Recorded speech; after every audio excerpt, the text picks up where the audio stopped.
Question کیا گیا کہ کیا نہار منہ پانی پینا منع ہوتا ہے، کیونکہ کوئی حدیث حضرت ابو سعید خدری رضی اللہ تعالی عنہ کے حوالے سے کسی نے کوٹ کی ہے کہ نبی کریم صلی اللہ علیہ وسلم نے نہار منہ پانی پینے سے منع فرمایا، اور کسی بزرگ کا قول بھی ہے کہ صبح نہار منہ پینا نہار منہ پانی پینا نقصان کا باعث بنتا ہے۔ دیکھیں، جدید جو میڈیکل سائنس ہے وہ نہار منہ پانی پینے کے بہت سارے فوائد ذکر کرتی ہے، اور آج کل اس طرح نہیں ہوتا کہ سنی سنائی بات پر عمل پیرا ہوں، بلکہ ڈاکٹرز جو ہیں وہ ایک طویل عرصے تک تحقیق کرتے ہیں اور کئی 100 افراد پر ایک چیز کو آزمایا جاتا ہے، پھر ان کے رزلٹ جمع کیے جاتے ہیں، پھر کوئی نتیجہ مرتب کیا جاتا ہے، اور یہ تو نہیں کہا جا سکتا کہ اس میں غلطی کے احتمالات ختم ہو جاتے ہیں۔ تو بتقاضۂ بشریت بعض اوقات تحقیق کے نتائج غلط بھی نکل آتے ہیں اور وہ بعد میں چینج بھی کیے جاتے ہیں، کیونکہ جن 100 افراد کا آپ نے انتخاب کیا، ہو سکتا ہے نہار منہ پانی کے اثرات ان کے اوپر الگ ہوں، لیکن جب آپ مزید 100 کو لے لیں تو ان میں کچھ رزلٹ میں فرق آئے۔ لیکن بہرحال جو تحقیق کی گئی تو یہ پتہ چلا کہ اس کے بے شمار فوائد، نہار منہ پانی پینے کے بہت سارے فائدے سامنے آئے ہیں۔ اب یہ حدیث میں بظاہر منع کیا گیا اور میڈیکل سائنس کہہ رہی ہے کہ اگر آپ نہار منہ پانی پئیں گے تو فائدہ ہوگا، اس میں لوگ ذرا تذبذب کے عالم میں آئے ہیں اور کچھ پریشانی کا اظہار بھی مجھ سے بھی کئی دفعہ کیا ہے، تو بھی یہ سوال آ گیا تو میں نے کہا چلے اس کو شامل پروگرام کر لیا جائے۔ یہ اچھی طریقے سے یاد رکھیں کہ نبی کریم صلی اللہ علیہ وسلم جب کسی بھی حدیث میں کسی چیز کو طبی نقطۂ نگاہ سے منع فرمائے یا اس کا استعمال تجویز فرمائے، دونوں چیزیں ذہن میں رکھیے گا، تو وہاں پر اگر حکم بھی موجود ہوگا تو وہ امر صرف استحباب کے لیے ہوتا ہے۔ اسی طرح اگر منع کیا گیا ہو تو سمجھ لیں اس منع پر پھر بھی آپ عمل کریں تو خلاف اولا بنے گا، یعنی ترک مستحب ہوگا۔ تو اس لیے خلاصہ کلام یہ ہے کہ جب نبی کریم صلی اللہ علیہ وسلم کسی چیز کا باقاعدہ حکم ارشاد فرمائے تو اس حکم کی مختلف شرعی حیثیتیں ہوتی ہیں، کبھی تو اس حکم کے اوپر عمل کرنا واجب ہوتا ہے، کبھی سنت موقدہ کے درجے میں ہوتا ہے، اور کبھی ایسا ہوتا ہے کہ فقط آپ عمل کریں تو مستحب ہے، نہیں کریں تو کوئی گناہ نہیں ہے۔ جیسے سرکار نے ارشاد فرمایا اگر سالن میں مکھی گر جائے تو اس کو ڈبو دو، پھر اس کو نکال کر پھینک دو، کیونکہ وہ اپنے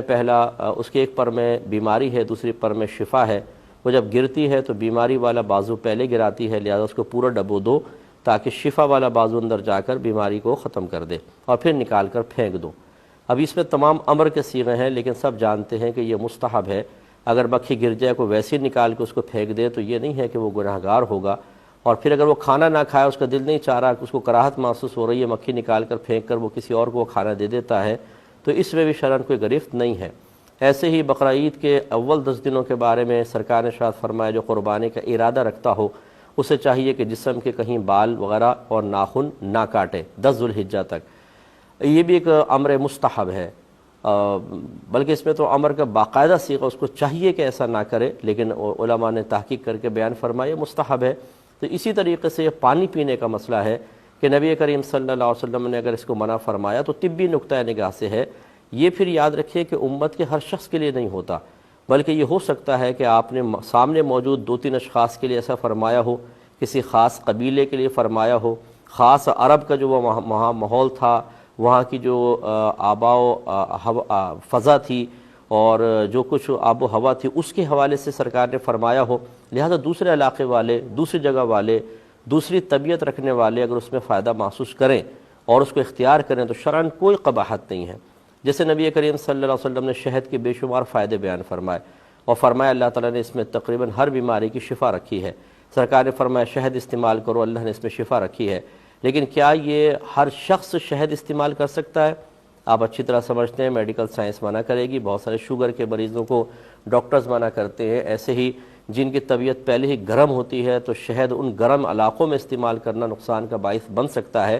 پھر مقدار کے اعتبار سے فرق پڑ سکتا ہے کہ زیادہ مقدار میں کریں تو نقصان کا باعث، کم مقدار میں کریں تو کوئی نقصان نہیں۔ خلاصہ کلام یہ ہے کہ اگر کوئی ڈاکٹرز کی جدید تحقیق کو بنیاد بنا کر نہار منہ پانی پیتا ہے تو یہ خدا نخواستہ حدیث کی مخالفت لازم نہیں آئے گی، نہ اس شخص کا گناہ گار ہونا لازم آئے گا۔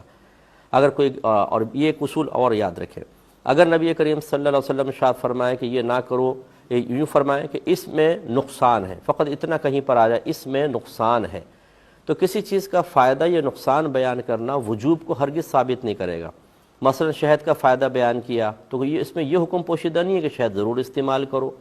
اگر کہیں پر آ جائے کہ نہار منہ پانی نقصان کا باعث ہے تو اس کا مطلب یہ نہیں ہے کہ فرمایا جا رہا ہے پانی استعمال ہی نہ کرو، بلکہ وہ ایک مشورہ ہوتا ہے۔ ہو سکتا ہے کہ یہ ایک شخص کے لیے نقصان کا باعث ہو لیکن دوسرے کے لیے فائدہ مند ہو، تو اس لیے آپ استعمال کرنا چاہیں تو کوئی حرج نہیں ہے۔ ایک اور